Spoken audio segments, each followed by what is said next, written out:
So this is the latest horror comedy from writer Diablo Cody, famous for Juno, Tully, and Young Adult. That's what she's most known for. This stars Catherine Newton as Lisa, a teenager in 1989. This is a very 80s film who's in the wrong generation. She's lost. She hangs out in the cemetery. She has recently experienced a family tragedy. Her father has married after the passing of her mother, and she lives with this kind of awful stepmother. It's a little bit of a Cinderella setup, honestly, and her annoying sister named Taffy. She's an outcast at school. She's the weird kid no one really likes. One day she kind of wishes for true love to happen to her, and lightning strikes the graveyard, and lo and behold, a lover emerges from the grave, whom she partners up with, tries to kind of help out, bring back to life, and who helps her kind of discover more about her. It's a coming of age story. There's a lot of laughs. A lot of it works. Some of it doesn't quite, but I think overall it's a lot of fun. Zach, what'd you think of Lisa Frankenstein? So I went to Lisa Frankenstein with low expectations. I did not expect a lot of this movie. And I want to say, for the record, that Lisa Frankenstein, as of last night when I checked this, is sitting at the almighty, the peak, the most interesting possible review score for any film goer on Rotten Tomatoes. 50%. Exactly 50, which means you either love it or you hate it. It is perfectly in the middle, as critics divided, right? Right down the split. Is Lisa Frankenstein a hit or is it a bomb? And I'm excited to say here on the podcast, I think it's a little bit of both, which may put it in cult classic status. I don't know. Time will tell. There's more, I think, that works in Lisa Frankenstein that doesn't work. The stuff that doesn't work is often painful. The stuff that does work is often great. And the reason it's painful is twofold. A, because you have a script from Diablo Cody, who is a controversial writer, who writes off the cuff, who writes loose, one-liners that sometimes land great, other one-liners that don't land at all. And B, you have a first-time feature director in Zelda Williams, Robin Williams' daughter. This is her first big feature. It is 101 minutes.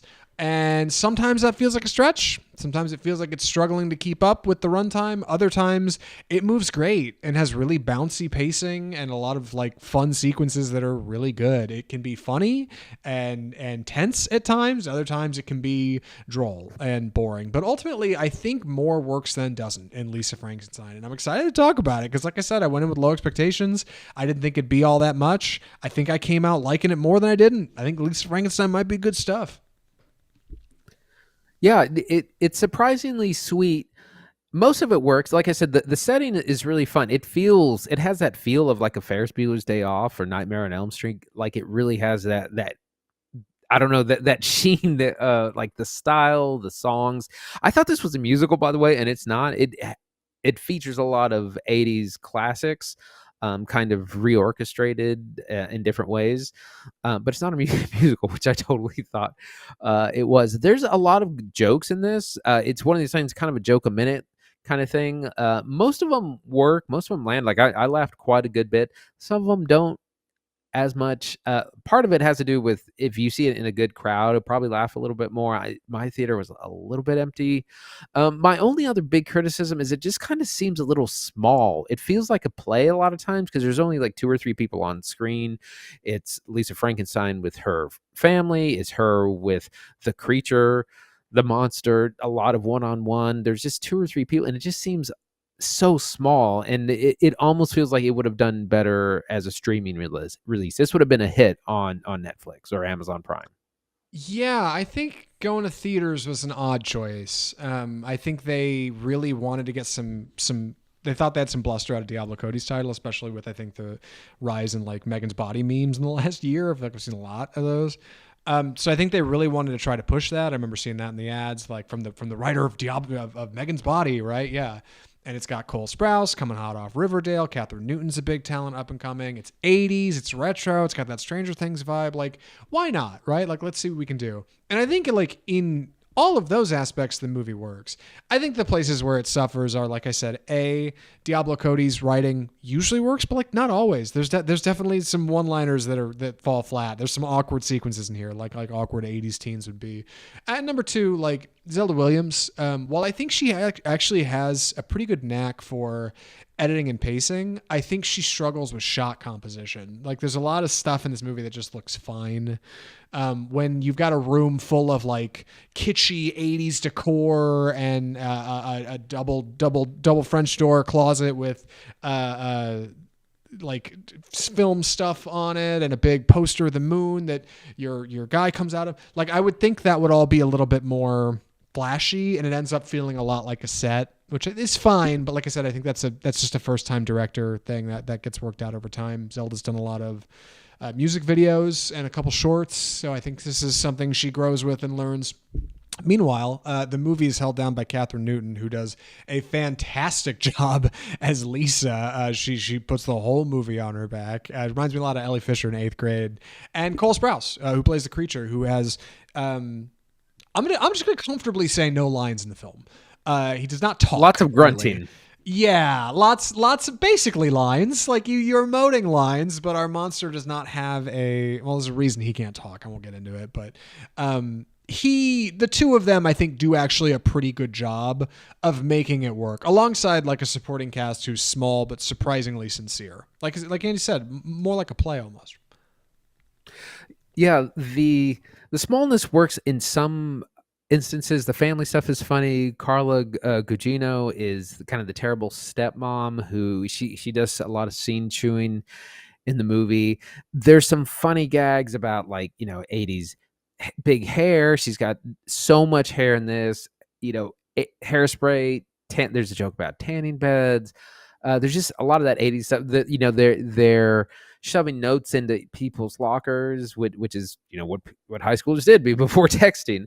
So there's a lot of throwbacks, which confuses me about the audience, because it was like, this is definitely aimed at people who were like teens in the 80s, which would have been people born in the 70s, but it's aimed at a younger audience at the same time. So maybe it's a parents kids thing. Not sure who the target audience is for this exactly. But there's a lot of fun. It does kind of it feels long the longer it goes. Like Act 2 and 3 drag a little bit, and I think it feeling so small and it only having 2 or 3 characters on screen doesn't help that. You need a little bit more going on. Yeah, you start off the movie pretty grounded, right? Like Catherine Newton plays Lisa, who is just moved in from out of town with her father, who's just married another woman in town. She has a new stepsister. She's odd and weird, and her stepsister Taffy, played by Lisa Sabrino, Laffy Taffy they call her. She's on the cheerleading team, and she's popular, and her hair is perfect, and her skin's perfect. It's actually really funny. I realized about a third of the way of the movie, she's basically playing like the same stereotype of Tia Carrere in Wayne's World, like Wayne's girlfriend. She's a little exotic, but super popular and looks great all the time, and everything works out for her. And ultimately, she's also, like Wayne's girlfriend, very nice. She's nice to Lisa.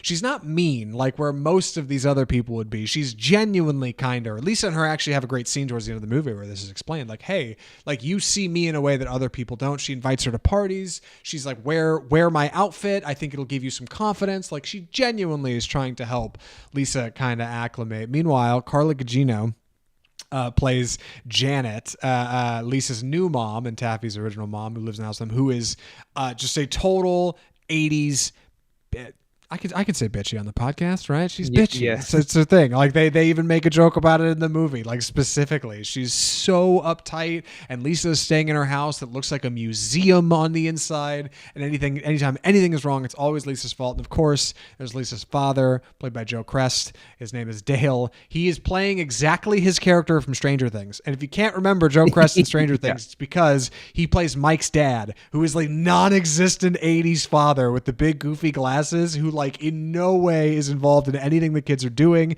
He goes to work, he comes home, he reads the paper, he watches the game, he goes to bed. Like he's the most apathetic cuck dad. It's perfect. Like these four as like this little family are like such a great like seedbed for a plot on top of Lisa's undead boyfriend coming back to life and her sneaking him into the house like E.T., which again, very 80s. Like all that stuff works great. Like that's all for first act stuff that is great setup. It gives us a lot of ground to run through the rest of the script.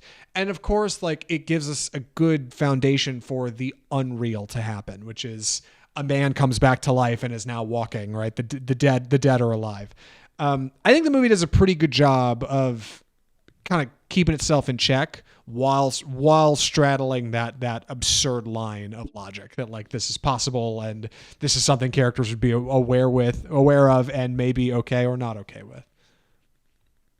Yeah, like I said, it takes a lot of cues from 80s films. It feels authentically like an 80s film. It does modernize in a lot of ways. It subverts a few expectations. It sets up tropes you're familiar with and kind of goes in different directions, which is fun. Catherine Newton is really funny as the lead. A lot of good laughs. Cole Sprouse, who has, like I said, no lines. He does a lot of grunting, and he's got to wear like tons and tons of makeup to play this undead person. Also does good for not having to speak in the movie. It's a lot of fun. Yeah. Yeah, it ends up being like a really good time. Like I said, Catherine Newton does an awful lot of work here because she has to act opposite Cole Sprouse, who's giving her very little I should say very little vocally. He actually does a pretty good job of emoting, believe it or not. And as he comes into the film and starts to slowly look less like he just crawled out of the ground and more like a normal person, you get a lot more of that from him. It's an active reward of the film that as the runtime goes, he starts to look more like a real boy, right? Like less of our Frankenstein and more of Frankenstein's monster and more of a real person. Meanwhile, Lisa, of course, who's privy to all of these events, becomes a little bit worse, right? Like she starts to help her zombie boyfriend find his life again, and she keeps this a secret from people. And whereas normally this would draw somebody back from society, much like Dr. Frankenstein working on his creation up in his tower, Lisa Frankenstein instead becomes the id, right? She starts wearing what she wants to school. She stops caring what people think. She starts drinking sherry before she gets on the bus. She just starts doing whatever she wants. And it brings this like unabashed confidence that's really refreshing to a character who in your first act is very reserved. She's very herself. She doesn't talk to anybody. She goes and does wax rubbings at the local cemetery. Now she's like showing up to school looking like Winona Ryder and Beetlejuice, and it's great. And the costuming is a lot of fun, and she's a lot of fun in it, and the other kids are talking about her, and she doesn't care, and it's such a refreshing like jolt of energy in the middle of what would be an otherwise uninteresting character. Perfect opposite our monster who literally is jolted back to life. A clever bit from Diablo Cody, like that I think works really well. At first I felt like it was just Tim Burton's Corpse Bride, but I very quickly realized, no, like there's more happening here. And I think it actually ends up being really smart. Some good 80s songs, some fun lighting. I don't know. I think Lisa Frankenstein might be a cult classic. What do you think, Andy? Any other thoughts on this for recommendations? I hate to wrap up, but I mean, I don't know what more to say. I think I'm ready for recommendations. Andy, would you recommend Lisa Frankenstein? Yeah, I would. It's a lot of fun. It's really funny. It's kind of an original horror piece from beginning to end. The setting's fun. There's a lot of subversion of character and expectations. It's a fun cast. Catherine Newton's putting the movie on her back. Carla Gugino's chewing the scenery as kind of the evil stepmom. I would say that it's probably better to say for streaming unless you're really excited about it. I enjoyed it, but if you're not a big horror fan, if you're not into the Lisa Frankenstein vibe, you may not want to pay the admission to see it. But I would definitely catch it on streaming when it comes to that. Yeah, I think Lisa Frankenstein is low key good. I think it's a great reminder that when you see something has a 50 on Rotten, that does not mean it's bad. Quite the opposite. It means you might like it even more. I think Lisa Frankenstein's perfect for like the right kind of audience member. I think it's a decent like Halloween rewatch. I would say this was maybe bound to be an October feature at some point in its life, and then they realized they have to compete with like Blumhouse horror and whatever other horror movies are coming out in October, so they figured we'll just kick it down the road to January, and I don't think it helps it. Might be a good Halloween watch. Like I said, come next October, I might be looking up Lisa Frankenstein and encouraging some people to check it out. It's not perfect, but it's not bad. If anything, I think I've been looking forward to whatever Zelda Williams does next. And in that way, it's kind of the best a first-time director can hope for. I think Lisa Frankenstein might be good. And I think we might be through this episode. God, it goes so fast. Andy, what are we watching next week? So the long anticipated Madam Web is out tomorrow on February 14th, so you can take your dates to celebrate on Valentine's. That's coming out early on a Wednesday. That of course stars Dakota Johnson, Sydney Sweeney, and a couple of others that I don't remember. Adam Scott. It looks not great, but I definitely want to see it for the memes. It's the big release this week. I gotta say that I saw it. I am looking forward to it in a weird masochistic way. We're also going to be taking a look at American Fiction, which is the Jeffrey Wright comedy dramedy that we've heard so much about. Nominated for several Oscars. Also stars Issa Rae and Sterling K. Brown. Those are going to be our two releases for next week. And then just FYI, if you're interested in the Bob Marley biopic, that comes out tomorrow as well, February 14th. Bob Marley, One Love. Not getting great reviews, but if you're a reggae fan or interested in that will also be available this week. I'm looking forward to American Fiction. I don't know how we got to this point, Andy, where you almost relish going to see bad comic book movies. Because you weren't sure about Aquaman 2, but like you were down to see Aquaman 2. And I was like, please don't make me go see that. And now we're going to see Madam Web. And again, I find myself in this place where I'm like, I genuinely, I understand we do a movie podcast. I understand we stand to gain from watching these movies and covering them. Like we have an audience and they want to hear it. I get it.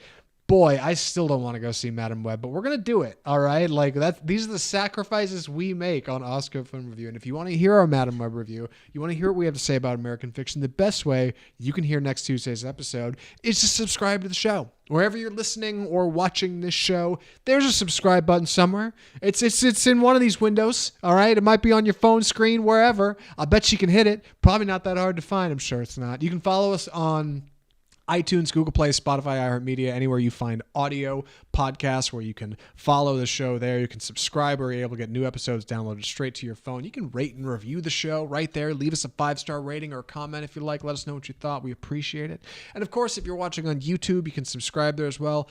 Big things happening on the YouTube channel. I know I say it every week. It's true. Every week there's bigger things happening. You got to come check us out on YouTube. Huge things going on over there.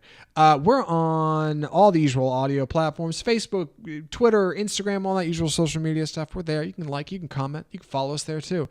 Our website is offscriptfilmreview.com, and you can email us correspondence directly at mail@offscriptfilmreview.com. Might even get your correspondence right on the show. So write in. Let us know. Keep us talking about movies because we love talking about them. We love talking about them with you. And that's, that's the show. Off Script episode 242. Goes fast. 250's coming. Subscribe before it's too late. You don't want to miss it.